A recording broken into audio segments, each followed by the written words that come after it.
Hello, hello, hello. FIFA Club World Cup podcast, episode 14. Working through the soup here, Qooligan. I'm out of fingers. I know it's I don't know how to. I can't. The hand gestures, the hand movements. It's a lot. Hey, it's a lot. That work.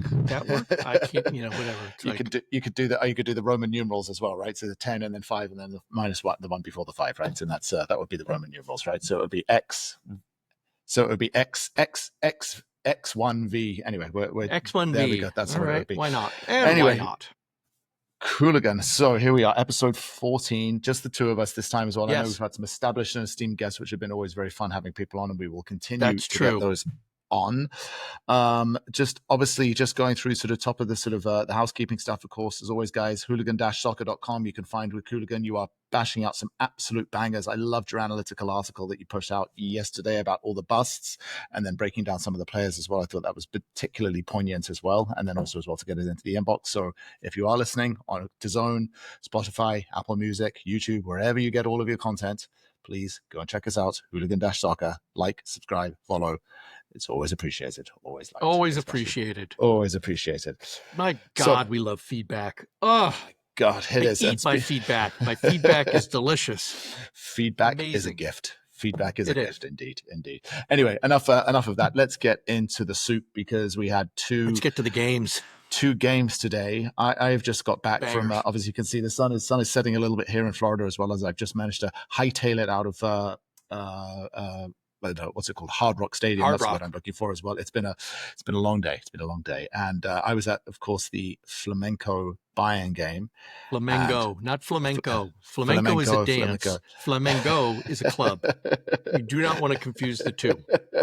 It's the level of delirium that I'm at. Is your tongue tired? Were you cheering heavily? I mean, what's I had my 8-year-old son with me. He was screaming Bayern. I was screaming Flamengo. It was all Flamengo fans. It was probably like 90% Flamengo fans as well. It was. Do you know what I really liked about this as well? Is there wasn't necessarily a home and away end, right? We were sat around a mixture of Bayern and Flamengo fans, and it was all okay. Everyone was happy and supportive as well. Like when Harry Kane scored his second goal, my son's a big Harry Kane fan. He was like screaming. There was some Flamengo fans were like pounding his fist afterwards and saying like, "Hey," it was a wonderful atmosphere. It really has been absolutely special. It was. Yeah. I mean, wouldn't have been the same if it had been Flamengo Fluminense. I think it would have been a bit more dicey. It would have been different. But at the same time, I found the exact same. There was absolutely no animosity whatsoever between the LAFC and Esperance fans at the game that I attended. And you have not heard one peep out of with any sort of troubles or problems or anything. No. Either FIFA's doing a great job of damage control, but I don't think that's the case. Normally, I would tend to go to that cynicism, but I'm not doing that. I'm not doing that. I'm actually thinking that people are genuinely thrilled to just come and support their team, and it is a global festival and a celebration. And again, I think, look, if we're sort of being a little bit sort of reflective, I think the soccer has been very high caliber, very high quality. I think it's been fair. It's been fair. The refereeing has been fantastic, and they have been on it as well. There's not anything that's been sort of letting sort of tackles go and all those kind of things. There's been a lot. There's one game that I take exception to the officiating. I think the final game between Wydad and Al Ain, there were some inconsistencies and, dare I say, errors. But let's be honest, it was Wydad versus Al Ain. They had both been eliminated. It made no difference in the grand scheme. But from an official standpoint, I was like, this guy's all over the place, taking away penalties, giving penalties. It was loopy. It was a bit loopy. But I agree. That was one. Yeah. Generally very strong. There's been it seems to me there's been a line which the referees have stepped, and anyone who stepped over, no matter who they are, you trigger that and you get a yellow card as well. And there has been no shortage of yellow cards. You saw that in the match you attended. Michael Oliver dished out 9 yellow cards in that game. He wasn't afraid. A lot of yellow cards. That's a lot of yellows. Yeah. Thankfully no reds as well, but you're ready to get into it. So from how was the game? Because again, it's always different, isn't it? When you're at the game and watching it. I know we were messaging. I know there was a moment where Harry Kane got kicked, and I just didn't catch it. My eyes were somewhere else. You wouldn't have been able to see it, and they wouldn't have showed it on the replay. Yeah. So there was a moment where Harry Kane, it seemed to me that the Flamengo players were kind of targeting Harry Kane. There was a few sort of late challenges that went in on Harry Kane. There was one They in were particular, targeting Big everybody. Gyökeres, yeah, Like they would go for literally it. anybody in a white shirt was getting hit. I mean, it was a physical game. It was not It was good. this was not a mild mannered, this was not a walk in the park or a friendly pickup game. This was full on. Yeah. They were going after it. And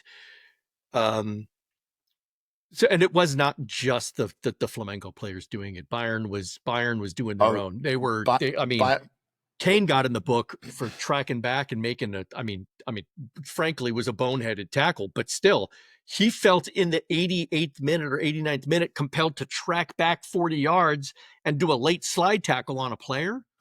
I said this to my son, and I said, he's getting someone back. You can tell, because all of a sudden, because I was watching it with my son, I was like, because of course, when it like playing soccer is like the importance of tracking back, no matter what position you are, you got to get back. And I was like, look at Harry Kane, look how far he's running back in this season as well. And then he ran it, and then he laid it on someone as well. And I was like, oh, he's probably getting someone back because they were giving it to him as probably. Well. That was a bit of, I couldn't. If I was really paying attention by that point, I'll be honest with you, I was watching the game, but I was slightly switched off because it was the outcome. Although then again, right there in the last few minutes, I mean, how many amazing things were there, right? I mean, Limer gets his card, right? He's cramping up. Wallace Jan nearly gets a goal in the 95th. And then Sané had the absolute perfect chance to put it 5-2 and couldn't finish it. Missed a lot of shots. Sané is not. Sané was not great. Sané was not great. He was probably one of the weaker elements on the Bayern side, in my opinion. And I recall against the Benfica game as well, when he was actually one of the starters against Benfica, and also had quite a number of opportunities that he failed to convert as well, if I remember correctly as well. Maybe they're looking to sell him. I don't know.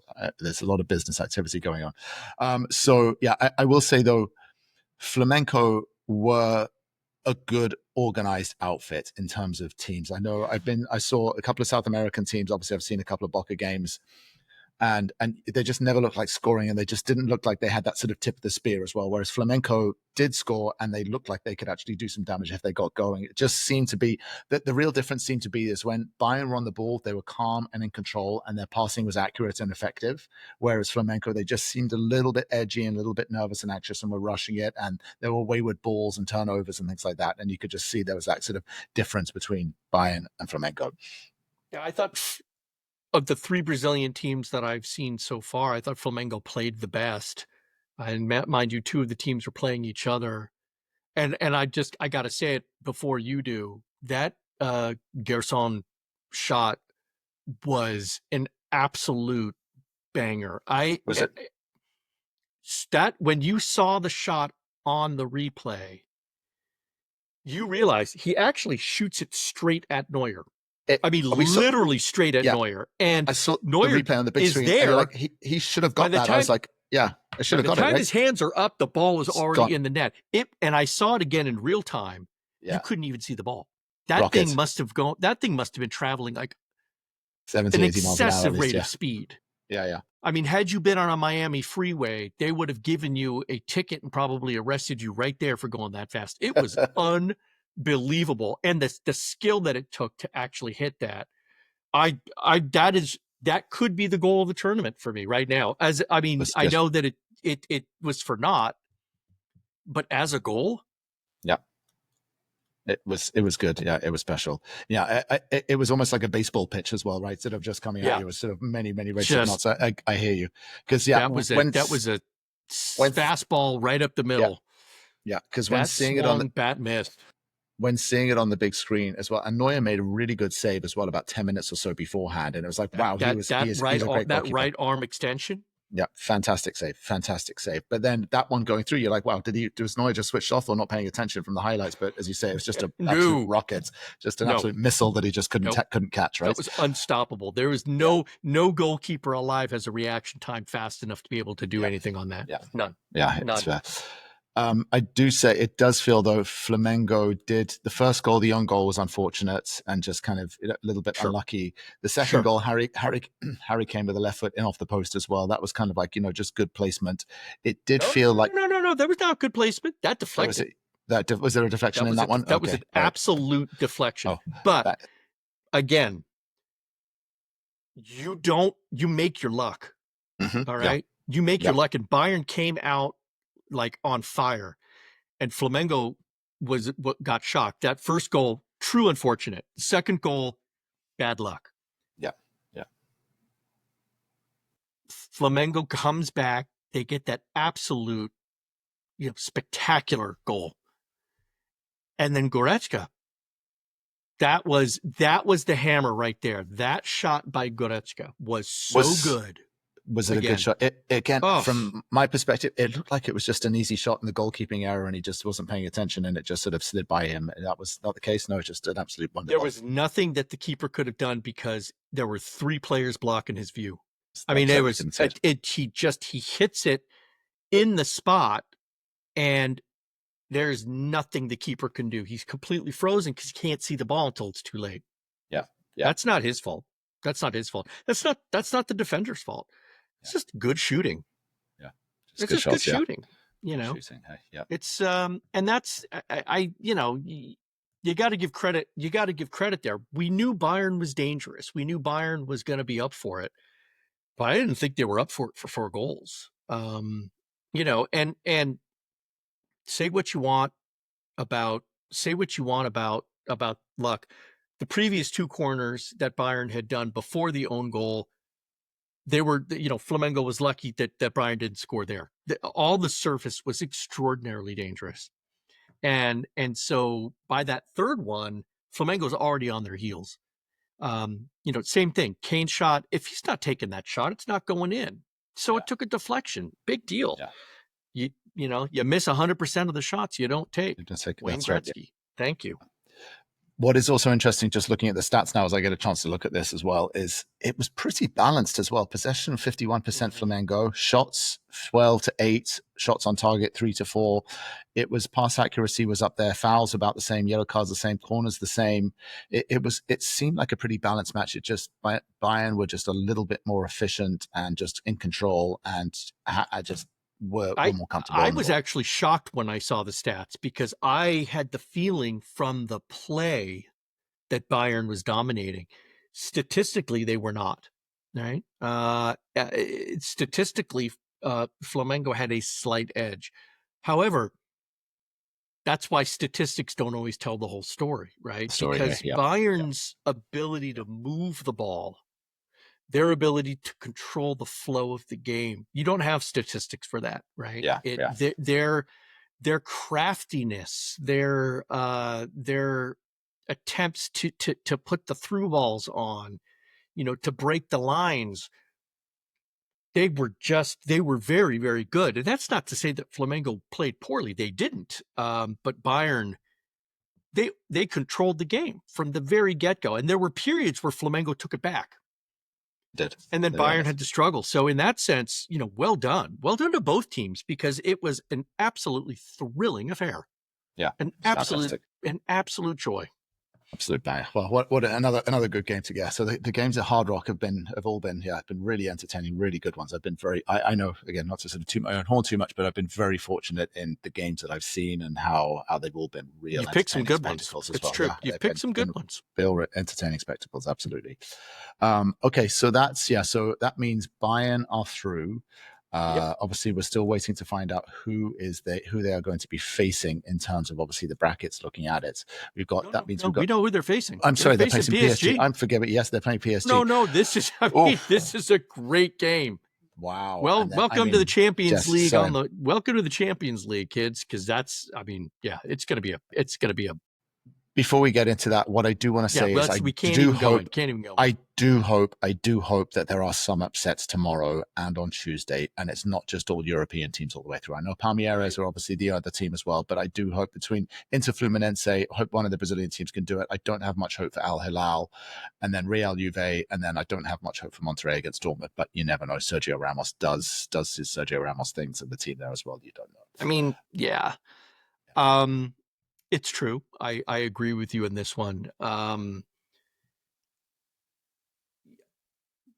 Hilal, Man City. I've got a theory on this one, but I have a theory on this one. I have been peering into an alternate universe, Gary. A sort of a sort of upside down world of my own envisioning. Brilliant. And there is something where I could see Al Hilal actually doing it. Okay. I Did don't you think discuss? it will happen, but Did you? there's a small part of me that kind of wants it to happen. Yeah, I think we all want it to happen. My question is have you discovered an old canister of ayahuasca or something like that and consumed it? Because that is Al Hilal turning over Man City is that's a It's a big big bet. ask. That's a That's what I'm big saying. ask. It's a big ask. The only reason that it could happen is because they're such an unknown quotient, right? They are a complete unknown. And they have this, sometimes those unknown teams have this ability to gel around something. And I mean, I really don't think it's going to happen, but Wouldn't it be magical if we if could there's going to dream be for a something second? super weird, this would be the super weird one. Would be Right? that would be look, this would be super weird. Upsets do happen, and it has happened before as well. And look, it does seem like Pep, with his new signings and his new look team and his new look tactics, has kind of like got over his hump that he was suffering from last season, or should I say, in this sort of middle of this season around the holiday period when sort of Man City started wobbling. It would be magical, and I do hope there is upset. My thoughts on the upset: I think Fluminense are able to just scrape through against Inter. That is my hope there as well, and I think they could. That would be if it is going to happen. I think it'll happen there, and I do hope those Brazilian teams, because one thing I'll say is these South American teams, but more importantly, the fans in this tournament have been so valuable and such a value add. They have been fantastic. They have come in numbers. They have been loud. They have been supportive, regardless of the results as well. As you say, there's been no crowd trouble. There's been no issues. There's been no dare I say it, hooliganism or anything like that. They've been a real value add. They've turned up in their numbers and really sort of showed up for this tournament as well. So I really do hope the South American teams do continue to push through. Okay, so that means PSG, Bayern, you're quite right as well. They'll be playing each other, which will be an absolute spectacle, and they will go for it. Just quickly touching on that PSG Inter game today. I mean, we were messaging, and I mean, once that first goal went in, after there's absolutely like 3 nothing minutes to as say. well, there was something ridiculous like that, wasn't it? It was absolutely like nothing to say. It was. That was it. I mean, that was it. No disrespect to Inter. In fact, I have to give props to Inter, because they could have come out of that locker room with their heads down and their shoulders slumped, and they didn't. They came out and they tried to make a game out of it. They really did. Yeah, they did come back a little bit. My feeling is, though, at halftime, Luis Enrique and co said, "Mercy rule, guys. Just take your foot off the gas a little bit here as well." I feel there was a mercy rule deployed that one. Yeah, I remember Luis Enrique has coached many of those Inter Miami players. And I do think that there was an unspoken, just guys, we're good. Just take it easy. We'll bring Dembele on, Eason back in as well, and I only discovered the mercy rule recently after sort of coaching my kindergarten age daughter's soccer team as well. And when they play up against 5 girls against 5 boys, it's like, guys, can you take 1 off the field? Can you take 2 off the field as well? And just let's just take it easy. And there was that feeling. And again, he did it in such a way that it did not look as if he did that, but I do think there was certainly a wink and a nod that was going on there to say, let's not turn this into a basketball score as well. We've got you. We don't want to. We don't want to make this an Auckland City scenario, right? Yeah, exactly. Yeah, it's not there. And by the way, you I don't think you probably didn't catch this, but the commentator on the match referred to Miami's kit as magenta. And whomever that was, you need to get your eyes checked, because that's not magenta, people. That is not magenta. Flamingo. It's flamingo pink. I mean, call it pink. They call it pink. It's pink. Yeah. But you knew from the very first, like from the 3rd minute in, that this was going to be a long night. Barcola just, I mean, he goes in, saves it. Kvich is like waltzing into the box and serving up dimes. Yeah. And you're just like, oh, I mean, the one thing that I don't think anybody expected, that it was going to be João Neves, right? Yeah. 20-year-old sort of unheralded kid, hasn't done all that much, I suppose. Yeah. Wow. Yeah. And then, even after that first goal, I found PSG were they were taking extra touches to get the easy goal, not necessarily trying to blast it in every opportunity they had. It did feel a little bit sort of Brazil, sort of like early 2000 Jogger Benito style, where they were just like playing it around. Those goals were there as well. And so it was too easy. It was too easy for PSG. Some of the, I was sort of, while I sort of have this bad habit of like being online and sort of, having a second screen and just sort of like following, I was on X and sort of following all the stuff and the narratives that were going on. And it was interesting. You could see the tide turn from like Miami against, MLS against PSG. Let's go and see how sort of where the MLS is against obviously these European champions. And then after about 25 minutes, all of a sudden there were sort of comments and sort of posts about, do the MLS, and they were like, people were tagging the commissioner of the MLS and saying like, are you seeing this? Are you seeing this? And I think there is a real conversation to be had about if the MLS does want to be taken seriously and does want to go and compete on these levels, do they want to think about adjusting and changing their model from the franchise model to a promotion relegation and taking away salary caps? And I don't see, I'll be perfectly blunt. I don't see it happening. That's not going to make the teams better. I don't think it's an argument that, is if you want to make changes with that, you lift the salary cap. That's in order to really make that change, you have to lift the salary cap and you have to go into a full free market system. And that, I believe, is something that is inherently more dangerous to the MLS than a pro-rel type of scenario that they want to do, because at that point, it will literally become just Moneyball. And there will be, quote, no parity. I mean, that is the one thing that you can say about the MLS that is somewhat interesting, is that any given season you can have an LA Galaxy top of the world, and then the next season they are in an absolute shambles. Yes. And fine. But I mean, it can happen to any team, but it in a universe where the money is more important, and then it just becomes all about who can get the biggest sponsors and who's got the biggest pockets and the biggest oligarch. Sure. I think it does. I think the model is different, right? Because when you do have a closed loop system, as it were, with your sort of traditional American sports as well, and then honestly, they're not competing with anyone else outside of their league, right? So they are happy inside of their sort of their ecosystem. Well, not yet. All of a sudden, when you do want to step outside of it as well, maybe not yet, but when you do want to step out of it, obviously USL's coming. USL coming is in 2027. And USL is coming in. So the promotion relegation, just then the question is I don't know about the USL, and we're sort of maybe going a little bit off topic here, but as well, I am curious, do they have, we're way off topic, are they planning to have salary caps in the USL and designated players system as well? I don't think they have salary caps. The issue is, of course, the budgets that they operate on are a fraction of the MLS. Yeah, of course. Right now. And so, but over time that will come. That might change. So I don't think there's been any decision as to how they're going to do it financially or what the story is going to be. So that's a speculative question that I don't have the answer to. But anyway, back to the Club World Cup. Yeah, back to let's go back to. I mean, poor Miami. They didn't have a touch in the penalty box of. They didn't have a touch in PSG's penalty box, I think, until the 27th minute. It was bad. Donnarumma didn't touch the ball until the 25th minute. He had to step up and play sweeper just to get involved in the game just to as get well, his foot which on was the ball. rough.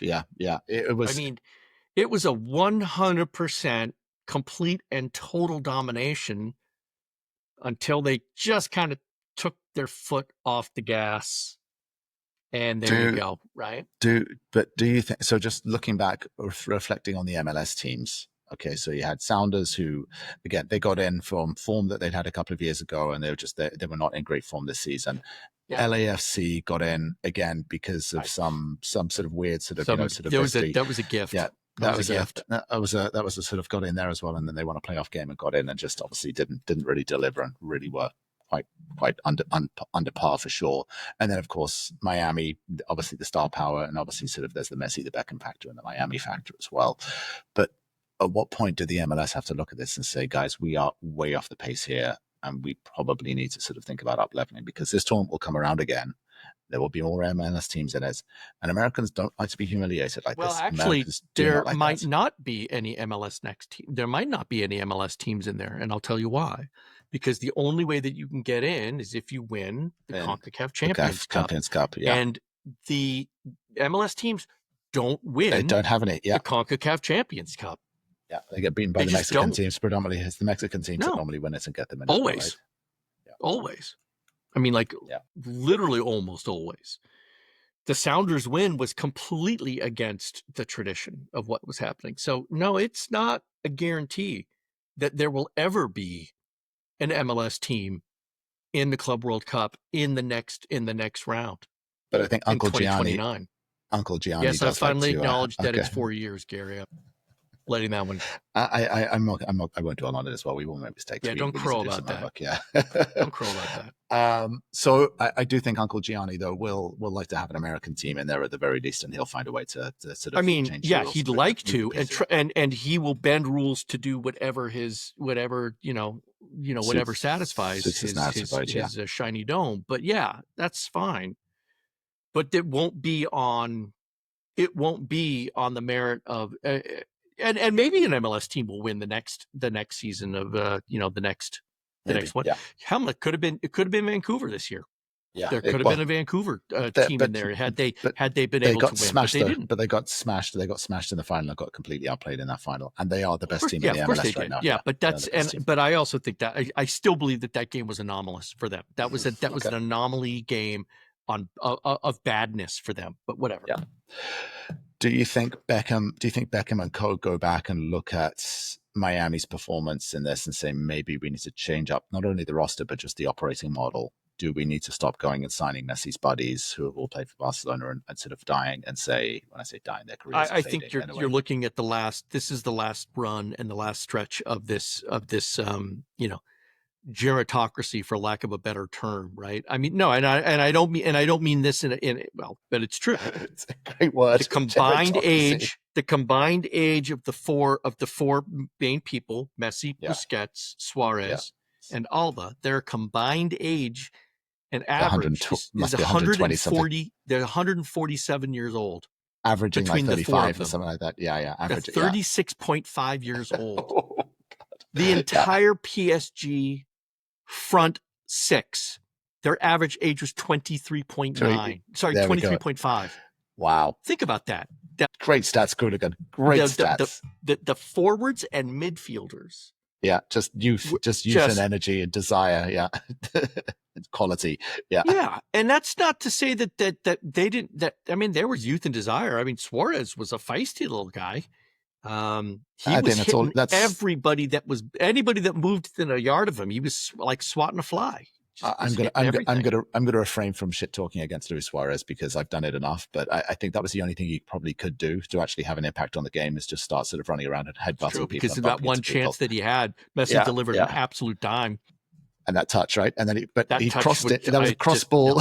It was like that was the ball that should have been coming to him, right? It wasn't a cross. It was crap.